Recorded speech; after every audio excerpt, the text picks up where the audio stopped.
যারা আমার আগের ভিডিও দেখেছো তারা জানো আমি ব্যাগের উপর কিছু কাজ করেছি, আর এটা কিন্তু একান্তই আমার নিজের ব্যাগ ছিল। আর এই যে কাজগুলো তোমরা দেখতে পাচ্ছ যেগুলো করে ফেলেছিলাম, তোমাদের সাথে একটাও ভিডিও আমি শেয়ার করিনি। আমি ভেবেছিলাম ফাইনাল লুকটা কী আসে তার উপরই করব। এবার আমি ভাবলাম ব্যাগটাকে শেষ করা দরকার, অনেক দিন ধরেই পড়ে রয়েছে।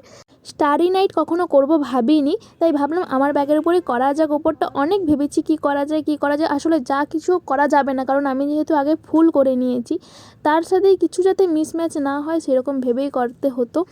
এটা করেছি আমি দুবার, কিন্তু এর উপর প্রলেপ দিয়েছি, তারপরেই কালারটা এসেছে। আর ভাবলাম এই পাতা দিয়ে এরকম আর্টটা আমি একটু ভিডিও দেখে শিখলাম, এটাও করা যাক। এর উপরে একটু পিঙ্ক কালারের শেড দিয়েছি যাতে পুরো সাদা না থাকে, আর ফাইনাল লুক এটা এসেছে। একদম জানাতে ভুলো না কেমন লাগলো, আর ভালো লাগলে চ্যানেলটা প্লিজ সাবস্ক্রাইব করে দিও, একটা লাইক অবশ্যই করে দিও। আবারও যদি কিছু চেঞ্জ করি সেই ভিডিও কিন্তু আমি আপলোড করব, ইচ্ছে আছে চেঞ্জ করার, দেখা যাক কী হয়। আজকের জন্য বাই বাই, দেখা হবে নেক্সট ভিডিওতে।